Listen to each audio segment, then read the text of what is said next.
Bro ಏನು shoe ಎಲ್ಲ full 500 ಅಂತೆ. ಎನಿ1 500 ಸರ್, ಬನ್ನಿ ಸರ್, ಫುಲ್ ಸ್ಟಾಕ್ ಇದೆ. ನಿಜ ಹೇಳ್ತಿದ್ದೀರಾ ಸುಳ್ಳು ಹೇಳ್ತಾ ಇದ್ದೀರಾ? ಸರ್ ನಿಜಾನೇ ಸರ್. ಹೌದು, ಇವ್ರು ಹೇಳಿದ್ದು ನಿಜ. ಇಲ್ಲಿ ಯಾವ ಶೂ ತಗೊಂಡು ಜಸ್ಟ್ 500 rupees. ಇಲ್ಲಿ ಕ್ರೌಡ್ ಹೇಳುತ್ತೆ ಈ ಪ್ರಾಡಕ್ಟ್ ನ ಕ್ವಾಲಿಟಿ ಹೆಂಗಿದೆ ಅಂತ. ಒಂದೊಂದು ವೆರೈಟೀಸ್ ಆಫ್ ಇದೆ. ಫಾರ್ಮಲ್ ಸಿಗುತ್ತೆ, ಮತ್ತೆ ಲೂಫರ್ ಸಿಗುತ್ತೆ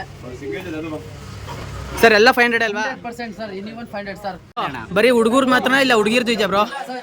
ಲೇಡೀಸ್ ಇದೆ ಸರ್. ಬನ್ನಿ ಮೇಡಮ್, ಯಾವ್ದು ತಗೊಂಡ್ರು 500. ಹಿಂಗೆ ಈ ಸ್ಟೋರ್ದು ಲೊಕೇಶನ್ ಹೇಳ್ಬಿಡ್ತೀರಾ? ಸರ್ ಲೊಕೇಶನ್ ಬಂದು ವಿಜಯನಗರ, ಶೋಭಾ ಹಾಸ್ಪಿಟ್ಲಿಂದ ಸ್ವಲ್ಪ ಡೌನ್ ಬಂದ್ರೆ ನಿಮಗೆ ಸರಸ್ವತಿ ನಗರ ಬಸ್ ಸ್ಟಾಪ್ ಇದೆ, ಅಲ್ಲಿ ಬಂದ್ರೆ ನಿಮಗೆ ಕಾಣುತ್ತೆ ಸರ್. ಸರ್ ಈ ಆಫರ್ ವ್ಯಾಲಿಡೇಟ್ ಆಗಕ್ಕೆ ಏನು ಮಾಡ್ಬೇಕು ಸರ್? ಏನು ಮಾಡಂಗಿಲ್ಲ sir. Nikhil Pintu page follow ಮಾಡಿ, ನಮ್ಮ ಪೇಜ್ ಫಾಲೋ ಮಾಡಿ, ಬನ್ನಿ ಸರ್. ಇಲ್ಲಿನ ಕಸ್ಟಮರ್ ರಿವ್ಯೂನು ಕೇಳೋಣ. ಗೊತ್ತಾಯ್ತು ಸರ್ ಈ ಅಂಗಡಿ ಬಗ್ಗೆ? ಸರ್ ನಾವು ಇನ್ಸ್ಟಾಗ್ರಾಮಲ್ಲಿ ನೋಡ್ಕೊಂಡು ಬಂದಿದ್ದೀವಿ ಸರ್. ನಿಖಿಲ್ ಪಿಂಟು ಅವ್ರದ್ದು ಫಾಲೋ ಮಾಡ್ಕೊಂಡು ಅವ್ರ ಪೇಜ್ ಫಾಲೋ ಮಾಡ್ಕೊಂಡು ಬಂದಿರೋದು ಸರ್. ಹಾಂ, ಹಾಗೆ ಐಶೂನು ಫಾಲೋ ಮಾಡ್ಬಿಡಿ. ಹೆಂಗೆ ಅನಿಸ್ತು? ಸ್ಯಾಟಿಸ್ಫ್ಯಾಕ್ಷನ್ ಅನಿಸ್ತಾ ಪ್ರಾಡಕ್ಟ್? ಎಲ್ಲ ಚೆನ್ನಾಗಿದೆ. ಹಾಂ, ನಿಮ್ಗೆ ಹೆಂಗೆ ಗೊತ್ತಾಯ್ತು ಇದ್ರ ಬಗ್ಗೆ? ನಾವು ಇನ್ಸ್ಟಾಗ್ರಾಮ್ ನೋಡಿ ಹಂಗೆ ನಮ್ಮ ಫ್ರೆಂಡ್ ಹೇಳಿದ್ರು. ಹಾಂ, ವೆರೈಟಿ ಇದೆ, ಡಿಸೈನ್ಸ್ ಎಲ್ಲ ಚೆನ್ನಾಗಿದೆ. ಅವ್ರು ಹೇಳಿದ ಪ್ರೈಸ್ಗೆ ಕೊಡ್ತಿದ್ದಾರೆ ನಿಮಗೆ ಶೂಸ್? ಹೇಳಿದ ಪ್ರೈಸ್ ಇದೆ. ಹಾಂ, ಹಾಗಿದ್ರೆ ಇನ್ಯಾಕೆ ತಡ, ಬೇಗ ಬಂದು ಒಳ್ಳೊಳ್ಳೆ ಕಲೆಕ್ಷನ್ಸ್ ನ ಗ್ರಾಬ್ ಮಾಡ್ಕೊಂಡು ಹೋಗಿ. ಹಾಗೆ ನನ್ನ ID ನ ಫಾಲೋ ಮಾಡೋದನ್ನ ಮರಿಬೇಡಿ.